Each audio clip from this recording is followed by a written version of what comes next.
চট্টগ্রামের লোহাগড়ায় বর্জ্য ব্যবস্থাপনার জন্য নির্দিষ্ট কোনো জায়গা নেই। ফলে বটতলী মোটর স্টেশন, কাঁচা বাজার, বাসাবাড়ি ও হাসপাতালের বর্জ্য ফেলা হচ্ছে চট্টগ্রাম কক্সবাজার মহাসড়কের পাশে। আবর্জনার দুর্গন্ধে ওই এলাকার সাধারণ মানুষের জীবন অতিষ্ঠ হয়ে উঠেছে। এ বিষয়ে জানতে চাইলে দ্রুত ব্যবস্থা নেওয়ার আশ্বাস উপজেলা প্রশাসনের। সাইফুল ইসলামের প্রতিবেদন জানাচ্ছেন রাশিদ আকন। চট্টগ্রামের লোহাগাড়ায় সড়কের পাশেই গড়ে উঠেছে ময়লার ভাগার। পাশেই রয়েছে হাসপাতাল, শিক্ষা প্রতিষ্ঠান ও পল্লী বিদ্যুৎ অফিস। নির্দিষ্ট ডাস্টবিন না থাকায় বাসাবাড়ি, দোকানপাট, কাঁচা বাজার এমনকি হাসপাতালের বর্জ্য সরাসরি ফেলা হচ্ছে রাস্তার পাশে।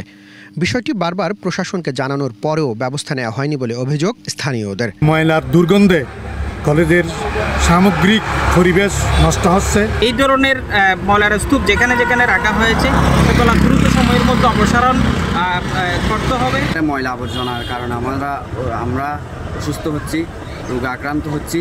যে ময়লার স্তূপ দেখা যাচ্ছে এখানে অতি দ্রুত ম্যালেরিয়া এবং ডেঙ্গু হওয়ার সম্ভাবনা বেশি। খোলা জায়গায় এভাবে ময়লা ফেলার কারণে স্বাস্থ্য ঝুঁকিতে শিশুসহ স্থানীয়রা। মহাসড়কের পাশে ময়লার স্তূপ থাকার কারণে তা জনস্বাস্থ্য পরিবেশের উপর মারাত্মক পরিবেশগত ও স্বাস্থ্যগত ঝুঁকি তৈরি করে। পরিবেশগত ঝুঁকির কথা বললাম আমরা, বাতাসে দুর্গন্ধ, ক্ষতিকর গ্যাস যেমন মিথেন, সালফার গ্যাস ইত্যাদি ছড়িয়ে পড়ে এবং তা বৃষ্টির পানিতে মিশে জমি এবং পানির স্তর দূষিত করে। বিষয়টি দ্রুত সমাধানের আশ্বাস দিয়েছেন উপজেলা নির্বাহী কর্মকর্তা। ইনশাআল্লাহ নাগরিকের কল্যাণে, সমাজের কল্যাণে যে কার্যক্রম নেওয়া প্রয়োজন আমরা সেগুলো নেব এবং ইনশাআল্লাহ বাস্তবায়ন করব। দুর্গন্ধ ও দূষণের হাত থেকে রক্ষায় নির্ধারিত স্থানে ময়লা ফেলার দাবি এলাকাবাসীর। Rashed Akon, Asian television.